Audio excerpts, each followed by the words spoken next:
on EA Sports. Two teams who need their quarterbacks to step up and lead their offenses on the gridiron today.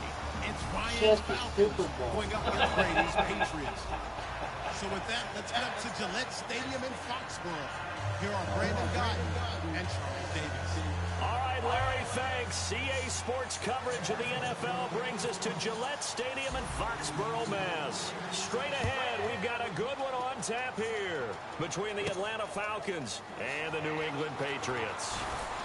And he's able to get it across the 20, but not by much, as he's marked down at the 21-yard line.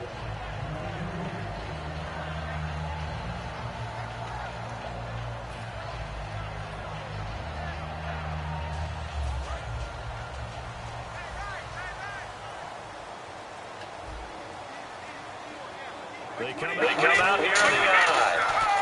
They go play action. First down. Martellus Bennett's the intended receiver. And it's second down.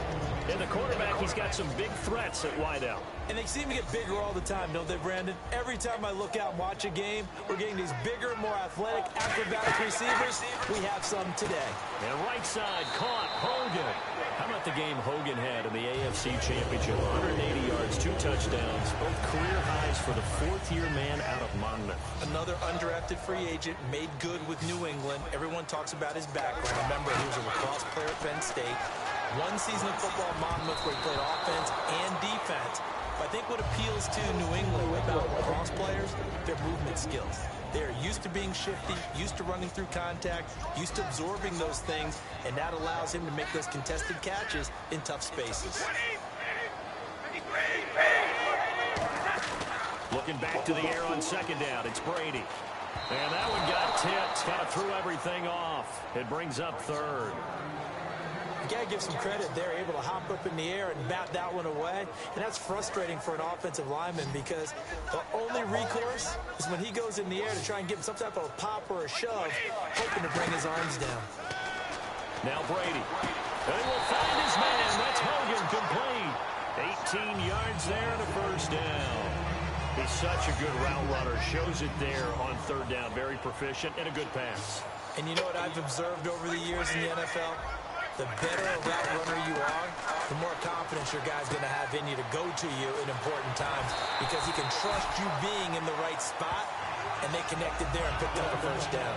So many times you hear today's NFL described as a space game. Get your best players into space with the football in their hands. That's why sometimes you just swing it out to your runner, get him out in the flat, and let him have a chance to make people miss an open field. Trying to hit the tight end, Bennett, but it's intercepted. A great read, and it's picked off. And he's able to get it back to right around the 27. Certainly not how they envisioned ending their opening drive here in the first quarter. Too many ones in this play. First quarter, first drive.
Freedom runs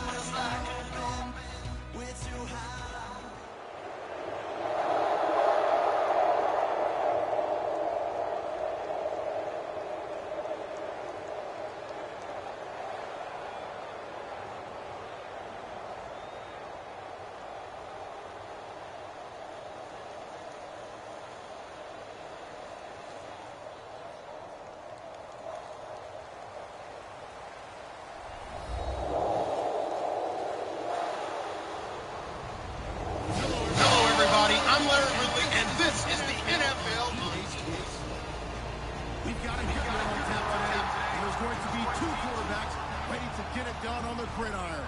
It's Carr's Raiders going up against Ryan's Falcons. With that, let's send you to Atlanta now, where Brandon Gaudin and Charles Davis are on the call.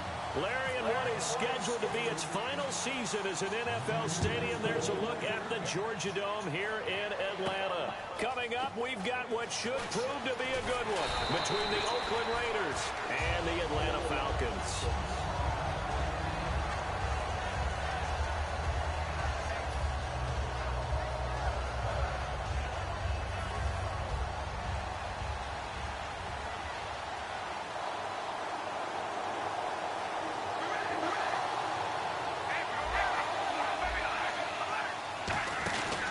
Now on first down.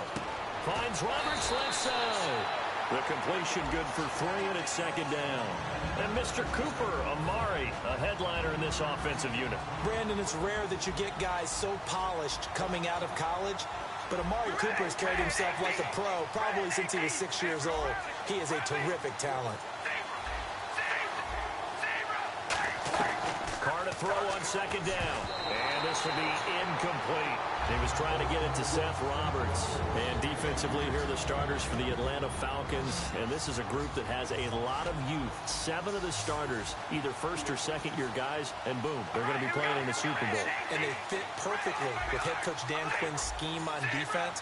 And his collaboration with the front office of the Falcons to get younger and quicker on that side of the ball has propelled them to the Super Bowl. Think about Vic Beasley leading the league in sacks at outside linebacker, Keanu Neal as a safety, and Deion Jones can flat out run in the middle. Okay, look at this. The punt team nowhere to be found. They're on the sidelines. Offense going to go for this on the opening drive.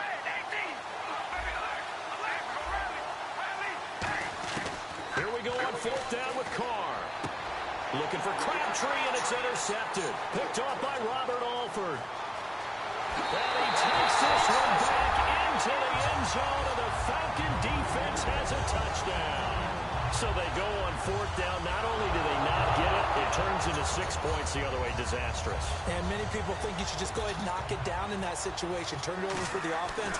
But I had a defensive coordinator recently tell me, we see that as a passive play. We don't do that anymore. We want the ball in our hands, and we want to head the other way. Probably also instinct a lot of times. If you see a lot of green grass ahead of you, you play dirty, bitch. That's the exact right play to do. That's knowing when to break the rules and when to make a play that maybe you hadn't been taught.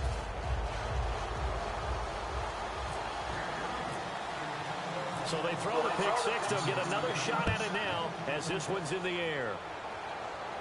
This fielded a few yards into the end zone. And he'll take it back to about the 19-yard line. And we'll see Oakland take over on offense in a second. I know these Raiders don't want to hear it, but it's kind of the talk of the town. Such a promising season, looking so good. Carr gets injured, and then they just fall off and lose in the first round of the playoff. Yeah, in fact, when we brought it up, they told us they didn't want to talk about it. Because for them, they just want to look forward. Great year last year. They know about the injuries, Carr getting hurt, etc. But for them, the focus is now, and they think that they can be not just a playoff team again this year, but a Super Bowl contender. And the last time they were in the playoffs, they were a Super Bowl contender back in 2003 when they fell short in Super Bowl 37. And for that man, Crabtree just finished his 8th NFL season. Of course, the first 6 in San Fran, last 2 were the Raiders. Barely topped the 1,000-yard mark, but he did 1,003 this season. It's been interesting to watch the career arc of Michael Crabtree, because you remember when he came out of college, came out of Texas Tech, he was seen as a pure #1 receiver. Many thought he was going to be a future All-Pro. But he settled in as the #2 guy in Oakland, and I think that's been great for him. Taking the pressure off of Amari Cooper and making plays himself. Now Carr throwing on second down. And he'll hit the slant route. That's caught by Cooper. 8 yards on the completion, but now they face third down. That was a nicely run slant route, and what the receiver's trying to do is make the defender think he's going upfield for a deeper route, and then breaks it off, usually after about 3 to 4 steps, and cuts towards the middle of the field. And now what he's trying to do is use his body to keep the defender away from the football and give the quarterback a really nice target. Play clock winding down. Carr looking to throw on 3rd and 2. And incomplete. The contact made the ball roam free and brings out 4th down. We know it's not an easy job to go out and catch passes when people are trying to tackle you and knock the ball away. But the bottom line is, that's a pass he's got to have and a pass he should have caught.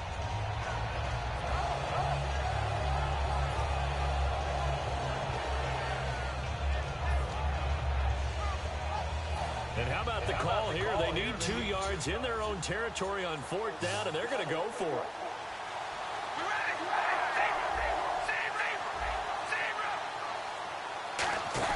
They do go for it. It's Carr.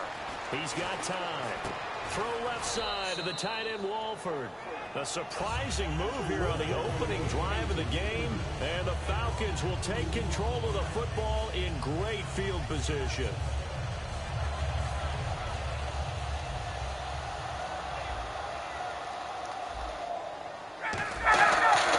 Now a play fake here on first down. And that's incomplete. He's looking for Mohamed Sanu there. And that'll bring up 2nd down.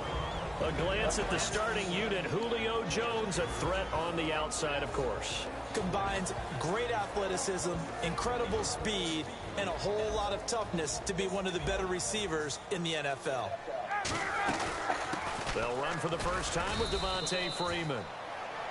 Just a gain of a yard there, and now it'll be 3rd down. And they'll need to get to the 35 if they want to keep this drive going on 3rd down. Now it's Ryan. This one complete to Mohamed Sanu. And they'll get 14 yards out of it and a fresh set of downs. An ex-teammate used to tell me all the time, I hate experienced quarterbacks because no matter what, you really can't hide what you're doing. And I think that right there, he knew right away where the blitz was coming from. And no escaping this time as he'll go down. They got him for a sack. Perry Riley in there to make the sack. He buries him for a loss of 10.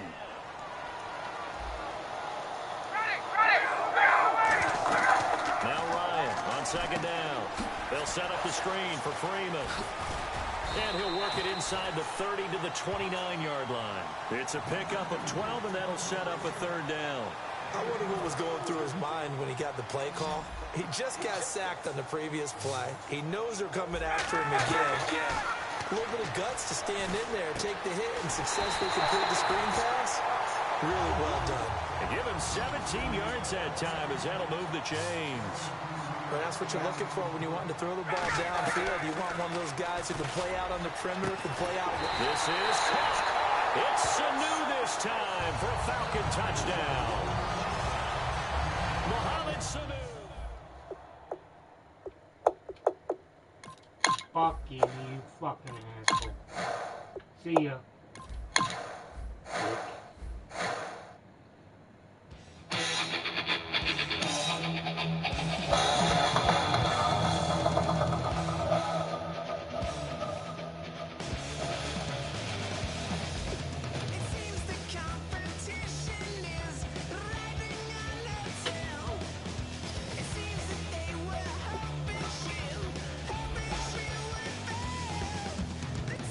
No wonder. I'm glad I did leave.